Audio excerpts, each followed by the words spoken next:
Honored parents, I am now on an expedition to the westward with Captain Lewis and Captain Clark, who are appointed by the President of the United States to go through the interior parts of North America, to ascend the Missouri River with a boat, and then to go to the Western Ocean.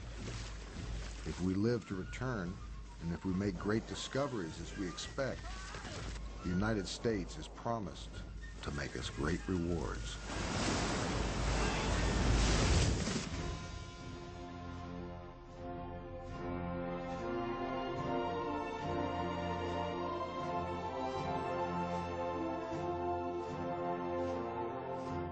They were a small party charged with going where no one from the outside world had ever gone, to open one of the last great wilderness regions of Earth, a place they thought might still hold woolly mammoths and other prehistoric creatures. To find out what was really out there and to survive was the equivalent in its day of a journey to the moon.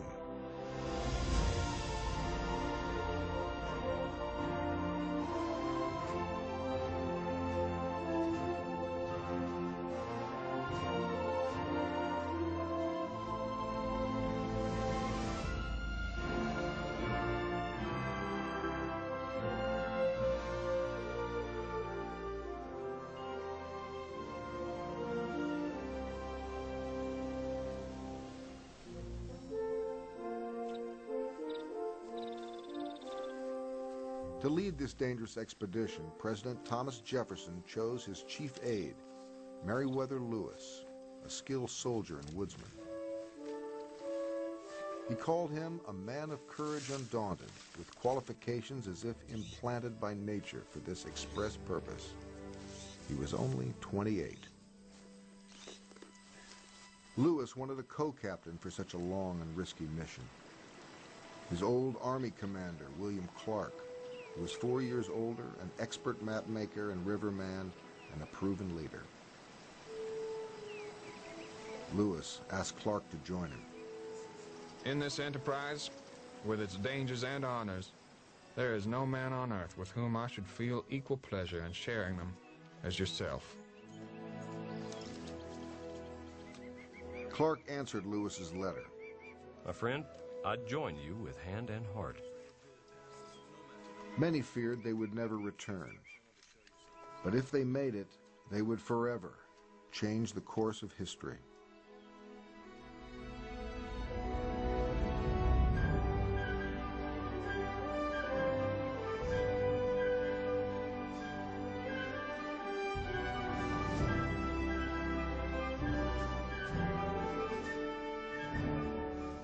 At the time, the great powers of the world could only guess what existed in the uncharted West.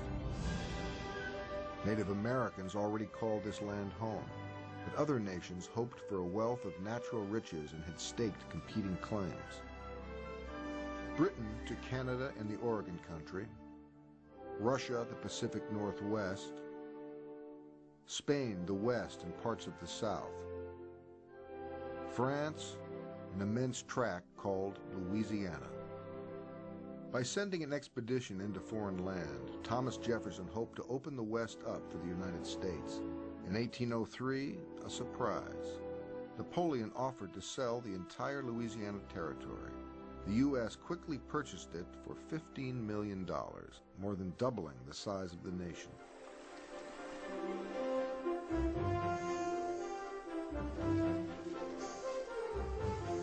To cross this unknown land would be among the most ambitious and difficult journeys ever conceived. Clark wrote in his journal, All in health and readiness to set out, boats and everything complete with the necessary stores of provisions, though not as much as I think necessary for the multitude of Indians through which we must pass. They pushed off upstream from St. Louis. Young American soldiers and French-Canadian rivermen hand-picked for strength and wilderness skills. Among them, a man named York, Clark's slave and companion since childhood. All were leaving their families behind for years. Their main mission was to find a water route to the Pacific and the Orient beyond. The long-hoped-for Northwest Passage.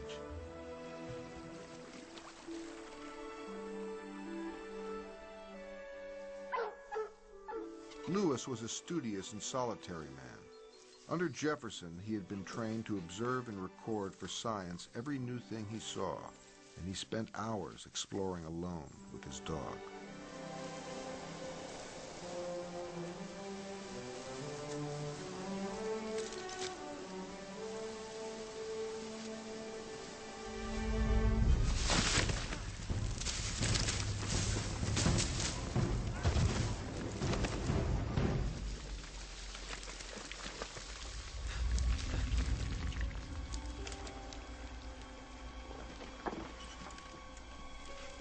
In this unfamiliar territory, just collecting a specimen could be dangerous. Only 2 days out, Lewis had nearly lost his life, with a long journey still ahead. But a greater challenge they faced every day, the back-breaking work of moving tons of gear upriver against the full flood of the powerful, unpredictable Missouri. William Clark. The sergeant at the helm run under a bending tree and broke the mast. I am tormented with mosquitoes and ticks. Meriwether Lewis. The barge run foul 3 times today on logs. Happily, no injury was sustained, though the barge was in imminent danger. Faced a bad sandbar where our tow rope broke twice. A storm struck our boat. It would have thrown her up on the sand island, dashed to pieces in an instant. Now the party leaped out and kept her off.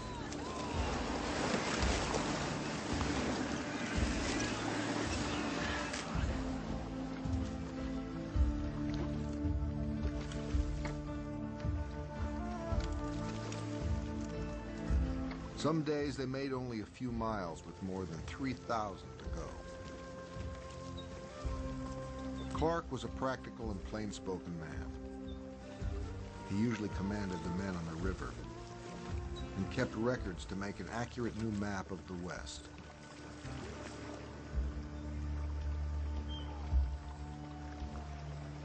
As they pushed up the Missouri toward present-day Omaha, Nebraska, they were deep into Indian lands. Traders and trappers had been up here, but no well-armed military party.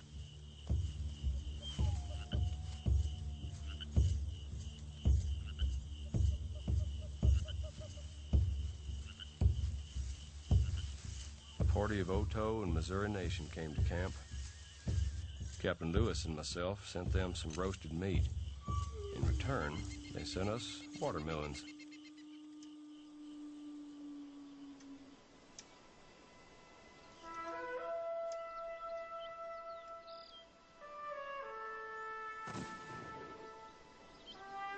Been up the greater part of last night with Sergeant Floyd, who is as bad as he can be. He expired, having said to me before his death that he was going away. We buried him with all the honors of war, much lamented.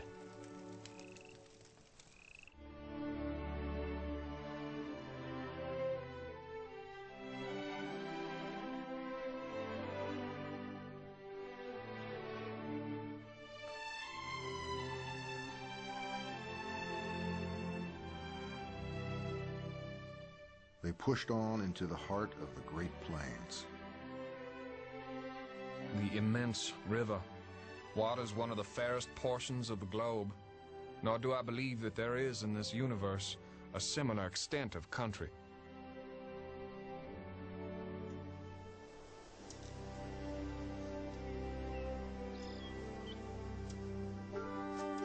In this vast grassland, Lewis discovered new species, including animals that barked, like little toy dogs, he wrote. They would be named prairie dogs.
Where there were buffalo, there were also buffalo hunters. Lewis and Clark were under orders to be friendly with native tribes.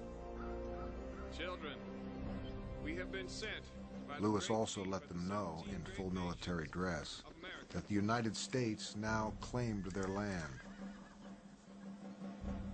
There were only medals and small gifts for now, but in the future, Lewis told them, other Americans would arrive with a wealth of trade goods. And to inform you that a great council was lately held between this great chief and your old fathers. Lewis and Clark were passing through a world unknown to them, but well known to the Arikara, Sioux, and Omaha, to the Crow, Cheyenne, and Blackfeet, to more than 170 tribes and hundreds of thousands of people living west of the Mississippi, hunters, farmers, fishermen. Some traded peacefully, some were regularly at war.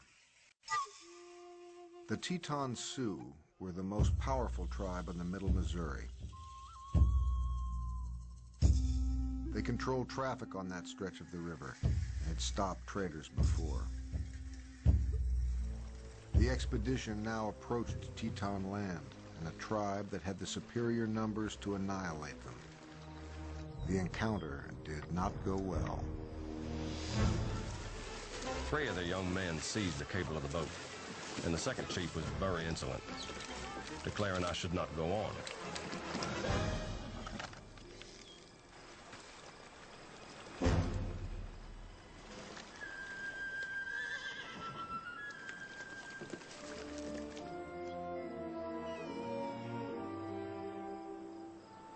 Finally, Chief Black Buffalo waved his men off.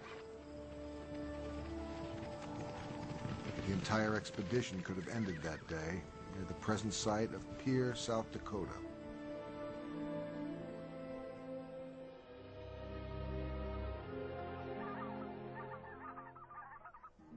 They had come some 1,600 miles in 5 months, but ahead lay the long, bitter cold of winter on the northern prairie.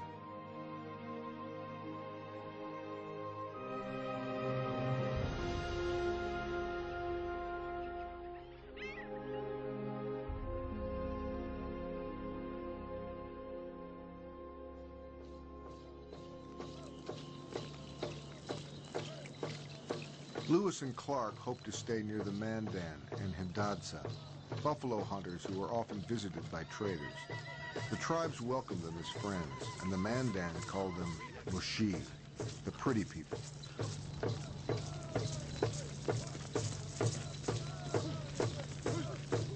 Together, their 5 villages were home to some 4,000 people, more than lived in St. Louis at the time.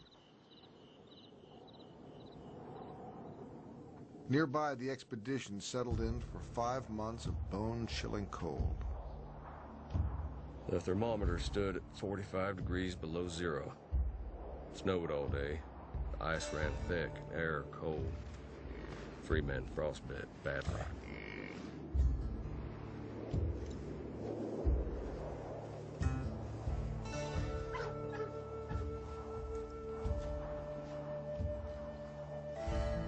The captains knew almost nothing about the land of the West. They hired an interpreter, a French fur trader named Charbonneau.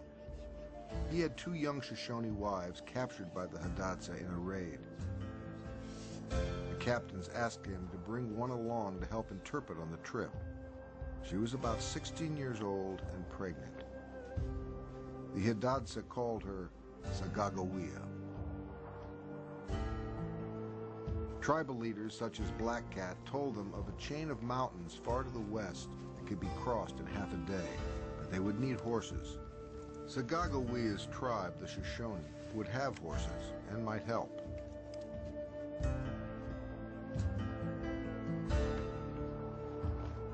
In winter quarters they called Fort Mandan. The captains prepared a shipment for President Jefferson to be taken back downriver by some of the men in spring. Clark drew a map of the land while Lewis packed what he had collected, including dozens of new plant and animal species.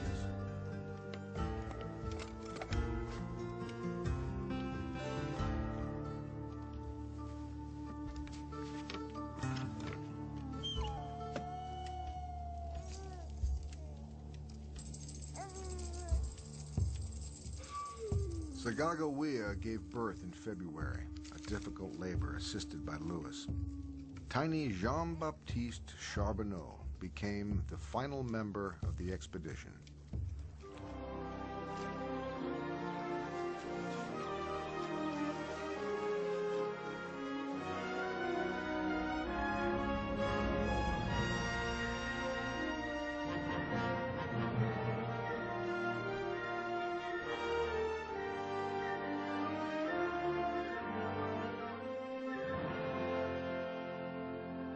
We were now about to penetrate a country in which the foot of civilized man had never trodden. The good or evil it had in store for us was yet to determine. I could but esteem this moment of my departure among the most happy of my life.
TJ6wTFKvIE8 quickly grew more important to the expedition.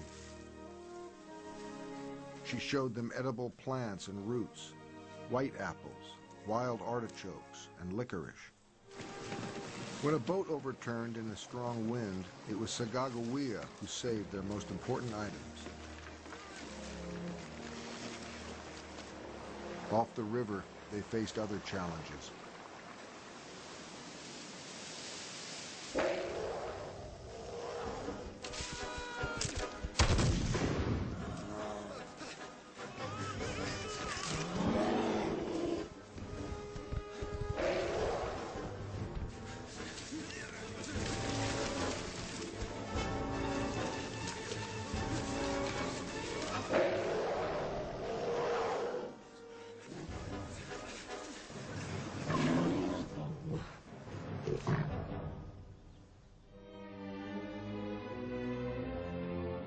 In present-day Montana, the expedition came to a fork in the river and a critical decision.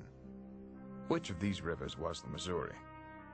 To mistake the stream would not only lose us the whole of the season, but would probably so dishearten the party that it might defeat the expedition altogether. The Hidatsa had told the captains to look for a waterfall as proof that they were still on the Missouri. What Lewis found would test the strength and spirit of his men.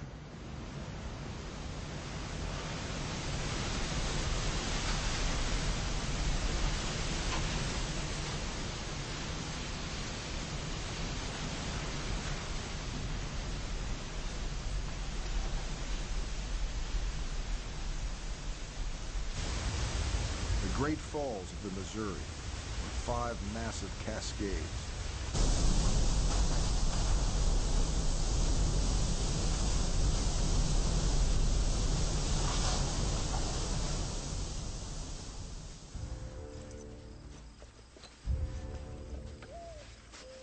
To continue, they would have to carry everything vital to the expedition on a detour more than 17 miles around the falls over rough terrain. We all believe that we are about to enter on the most perilous and difficult part of our voyage. All appear perfectly to have made up their minds to succeed in the expedition or perish in the attempt. At every halt, these poor fellows tumble down and are asleep in an instant. Some are limping from the soreness of their feet, others faint and unable to stand, yet all go with cheerfulness.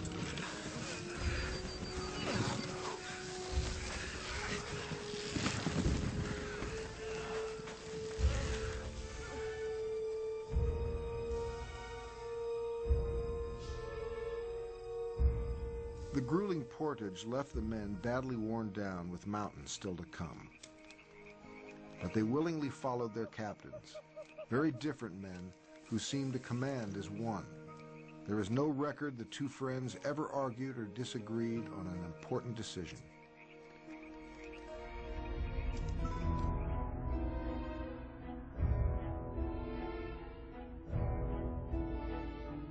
They had lost almost a month at the falls, and they needed to find the Shoshone and obtain horses before the cold weather set in.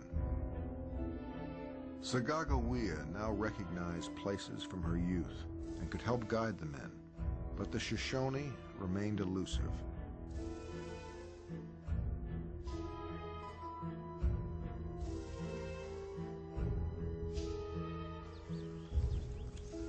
Finally, Lewis set out with a scouting party to search for them. If we do not find them, I fear the successful issue of our voyage will be very doubtful.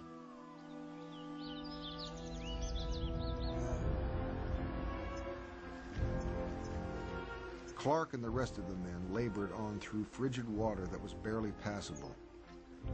They planned to reunite further upriver once Lewis had found the Shoshone.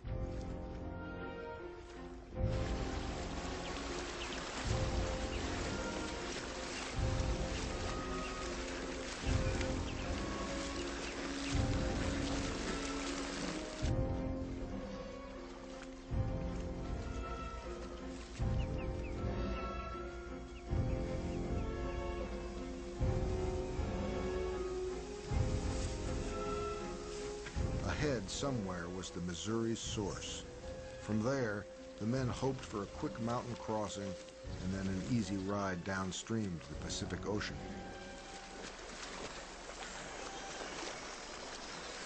Ahead of the boats, Lewis made an historic discovery. I had accomplished one of those great objects on which my mind has been unalterably fixed for many years. The source of the great Missouri River had finally been found.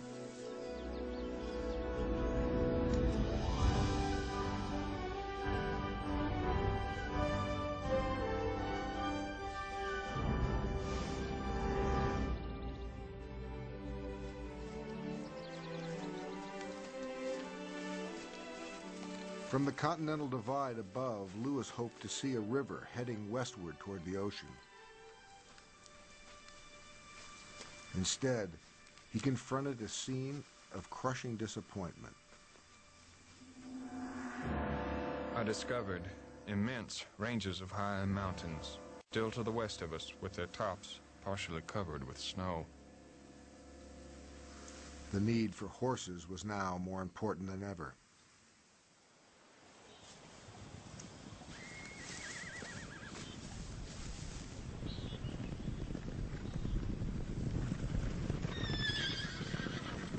The very next day, Lewis finally made contact with the Shoshone and persuaded them to accompany him to meet with Clark on the river.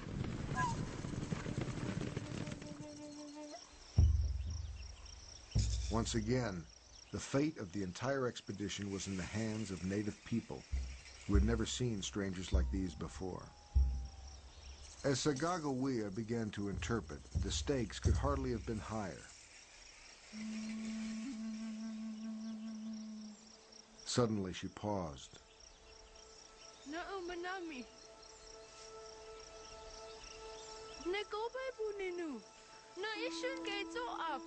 Across the years of separation from her tribe, TJ6wTFKvIE8 recognized Kameowi, the Shoshone chief.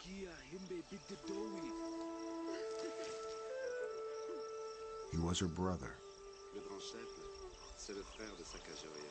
As the translation proceeded from Shoshone to Hidatsa to French to English, the two captains must have realized that once again they were extraordinarily lucky.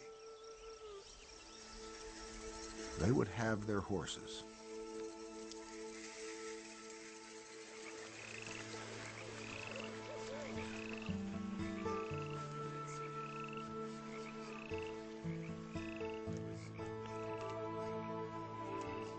They spent more than 2 weeks with the Shoshone, a time of reunion for one and rest for them all.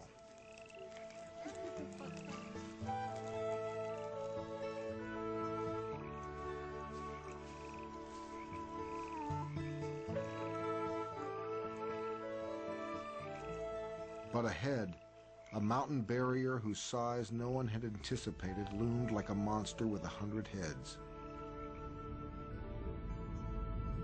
The United States lay behind them now. Ahead, lands claimed by Britain, Spain, and Russia.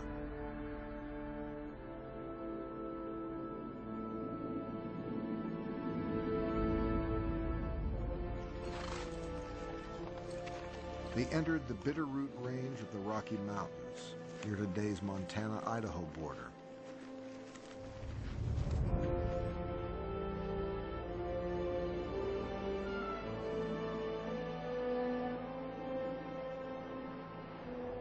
An early storm brought bitter cold and made a dangerous crossing even more difficult, coating the steep slopes in snow and ice.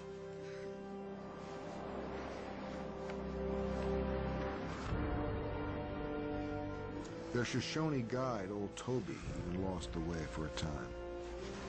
I could observe high, rugged mountains in every direction, as far as I could see.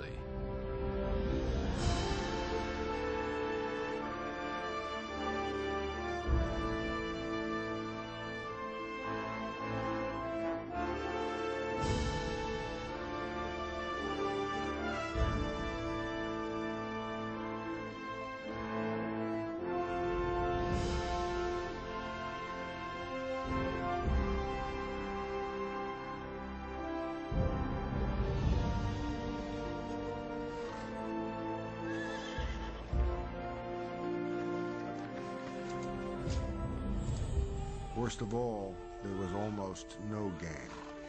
The crossing became a starvation trek. We suffered everything cold, hunger, and fatigue could impart.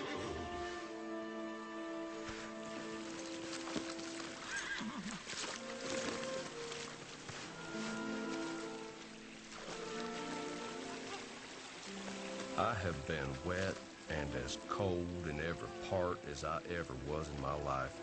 Indeed, I was at one time fearful my feet would freeze in the thin moccasins which I wore.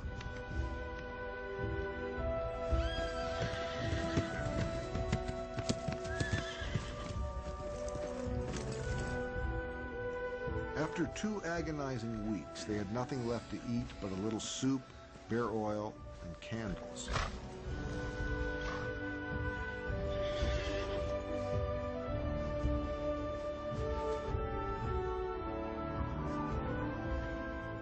Desperate, Clark and a small party went ahead, hoping to find a way out of the mountains.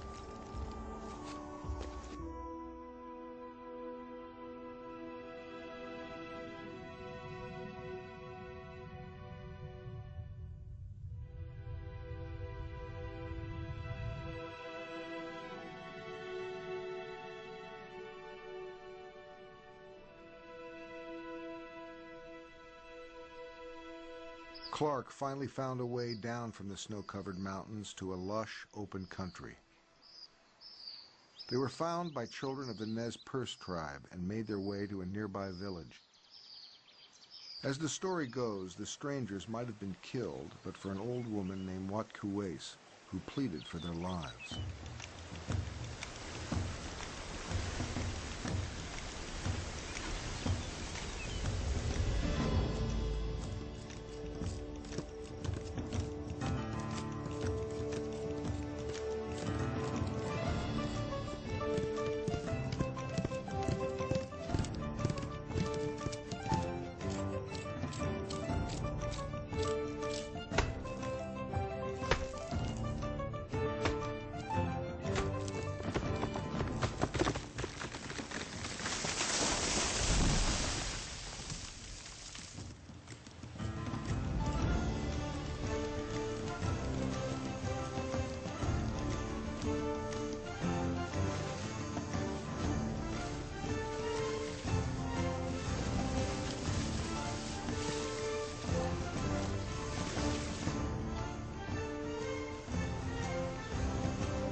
For 2 weeks, the Nez Perce provided food and comfort. Lewis would later call the Nez Perce the most hospitable, honest, and sincere people we met with in our voyage.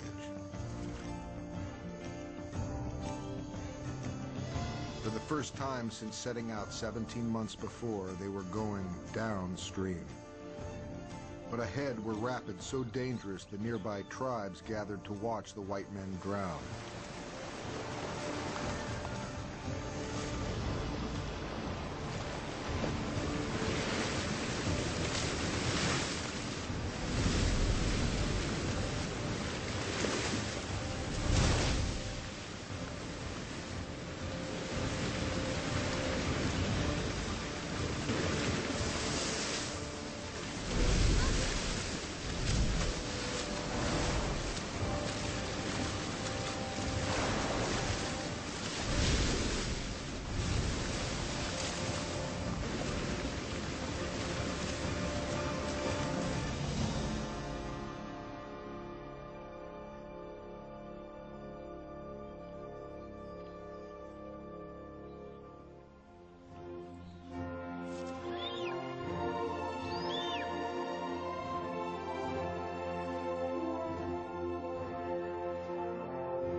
They were heading down the Columbia, the great river of the Northwest.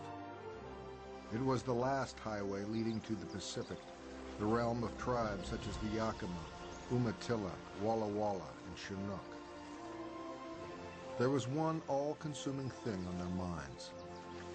This great Pacific Ocean, which we have been so long anxious to see.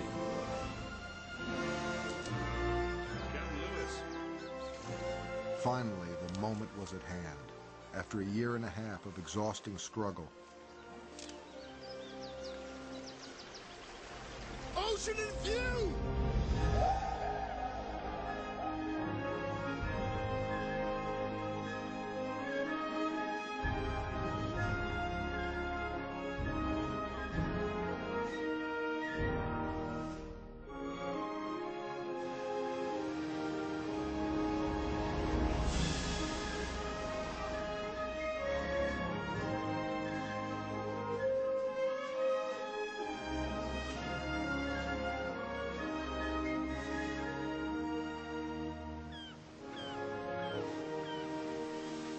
Lewis must have felt triumphant. His party had done what many considered impossible. They had made it all the way to the Pacific alive.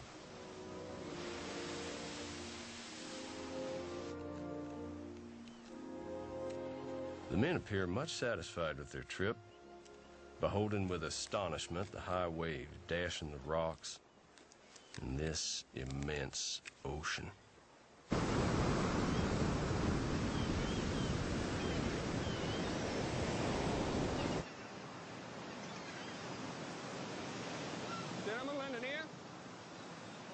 It was late in the season, and they had to face the reality of another long winter far from home.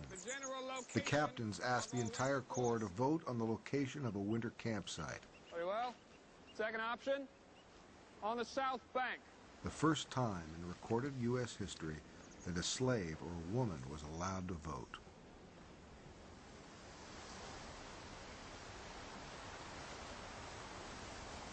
Near what is now Astoria, Oregon, they built winter quarters, named Fort Clatsop after the nearby coastal tribe.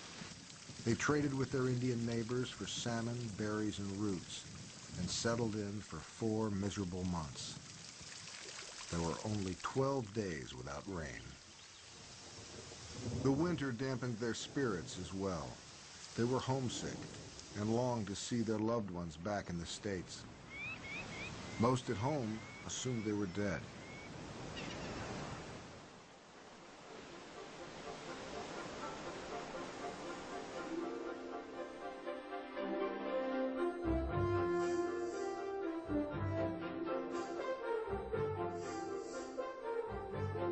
Nearly 2 years after setting out, they headed back upriver, crossing land now charted on Clark's new map.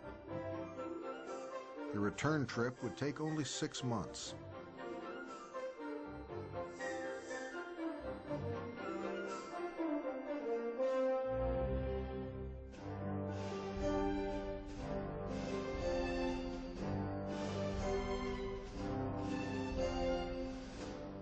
In the end, the journey opened up the West to their fellow countrymen. It was the beginning of a new era for the United States. But the Native American way of life would never be the same. They had passed among some 50 tribes without whose help they might never have returned. None played a greater role in their success than the young woman at their side. At the Mandan and Hadassah villages, they bid farewell to TJ6wTFKvIE8, who stayed behind with her family. She had endured every danger and deprivation while also caring for a child. Most of the men would never see her again.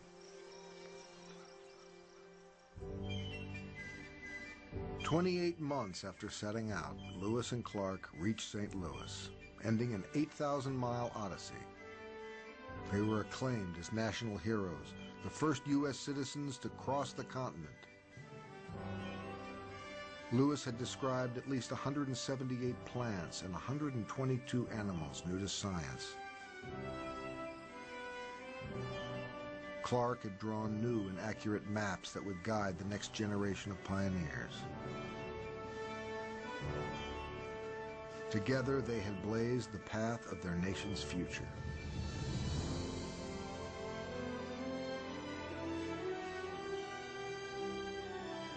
Friends to the end, the two captains met very different fates. Meriwether Lewis was named governor of the Louisiana Territory, but he fell into a deep depression and is believed to have taken his own life only 3 years after the expedition.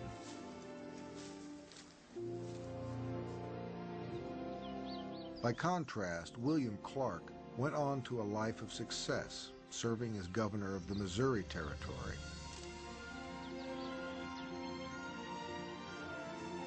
So different in nature, the two never lost admiration for one another. Clark was a father to 10 children. His firstborn he named Meriwether Lewis Clark.